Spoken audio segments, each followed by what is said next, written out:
Cockroach जनता party का जन्म तो मीम से हुआ, लेकिन ये गंभीर बदलाव की शुरुआत हो सकती है। योगेंद्र यादव, कॉकरोच जनता पार्टी। इमेज स्रोत screen grab from cockroach Janata parties website में ऑथर दिलनवाज पाशा, पदनाम बीबीसी संवाददाता, प्रकाशित 22 मई 2026। पढ़ने का समय 5 मिनट। भारतीय राजनीति को एक असामान्य प्रतीक मिल गया है, तिलचट्टा या कॉकरोच।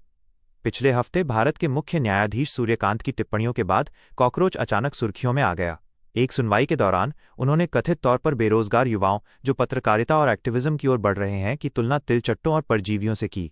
बाद में उन्होंने स्पष्ट किया कि उनका इशारा विशेष रूप से फर्जी और बेहुदा डिग्री वाले लोगों की ओर था, न कि व्यापक रूप से भारत के युवाओं की तरफ। लेकिन तब तक ये टिप्पणी सोशल मीडिया पर व्यापक रूप से फैल चुकी थी, जिससे गुस्सा, चुटकुले और एक मजेदार राजनीतिक विचार के तौर पर कॉकरोच जनता पार्टी सीजेपी जन्म ले चुकी थी। सीजेपी कोई औपचारिक राजनीतिक पार्टी नहीं है, बल्कि राजनीतिक व्यंग्य पर आधारित एक ऑनलाइन आंदोलन है।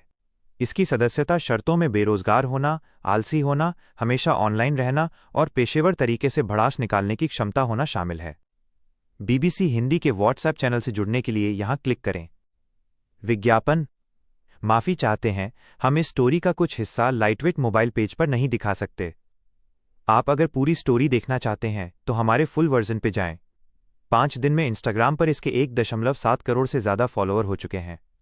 इसे अभिजीत दीपके ने बनाया, जो एक राजनीतिक संचार रणनीतिकार और बोस्टन यूनिवर्सिटी के छात्र हैं। अभिजीत का कहना है कि यह विचार एक मजाक के तौर पर आया था, लेकिन राजनीतिक विश्लेषक योगेंद्र यादव को नहीं लगता कि यह महज एक मजाक है। तानाशाह हुकूमतों को सबसे ज्यादा डर चुटकुलों से लगता है। योगेंद्र यादव का कोट। योगेंद्र यादव कहते हैं, यह जो कॉकरोच जनता पार्टी सोशल मीडिया पर एक मीम की तरह शुरू हुई, यह केवल हंसी मजाक या गुस्सा नहीं है। देश के भीतर नीचे से एक सुगबुगाहट और छटपटाहट है, क्योंकि व्यवस्था के बने बनाए रास्ते और दरवाजे बंद हो गए हैं। मजाक या चुटकुला हमेशा किसी न किसी गहरे दर्द से जुड़ा होता है, इसलिए हम इसका विश्लेषण मजाक में नहीं कर सकते। सरकार द्वारा इसे बैन करना एक गंभीर बदलाव की शुरुआत हो सकती है। छोड़कर सबसे अधिक पढ़ी गईं, आगे बढ़ें सबसे अधिक पढ़ी गईं। अमेरिका। मार्को रूबियो ने दिल्ली आने से पहले जो कहा, क्या वो भारत की उलझन बढ़ाता है? भोजशाला पर फैसले के बाद पहला शुक्रवार हम जीत गए और हमसे छीन लिया गया के बीच धार। अभिजीत दीपके ने कहा, सीजेपी का इंस्टा पेज हैक हो गया है। गोवा से मुंह मोड़ रहे हैं विदेशी पर्यटक। श्रीलंका से मिल रही है कड़ी चुनौती समाप्त। वो कहते हैं कि जब भी कोई सरकार संस्थाओं पर कब्जा कर लेती है और अपनी पूर्ण सत्ता स्थापित करती है, तब विद्रोह अनपेक्षित जगहों से पैदा होता है। 1971 में इंदिरा गांधी की भारी जीत के बाद 1974 में जयप्रकाश आंदोलन शुरू हुआ।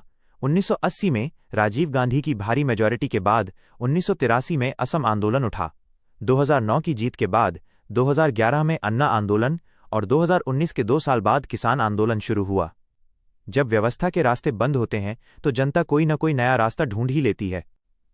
सीजेपी के एक्स पहले ट्विटर हैंडल को बैन किए जाने को लेकर योगेंद्र यादव कहते हैं, तानाशाह हुकूमतों को सबसे ज्यादा डर चुटकुलों से लगता है। जो सरकार चुटकुला सुन नहीं सकती, वह खुद एक चुटकुला बन जाती है। अगर बैन न लगाया जाता तो शायद यह गुस्सा निकलकर शांत हो जाता, लेकिन अब यह बात दूर तक जाएगी। इमेज स्रोत Abhijit Dipke X. Image caption, इस अभियान की शुरुआत अभिजीत दीपके ने की है। छोड़कर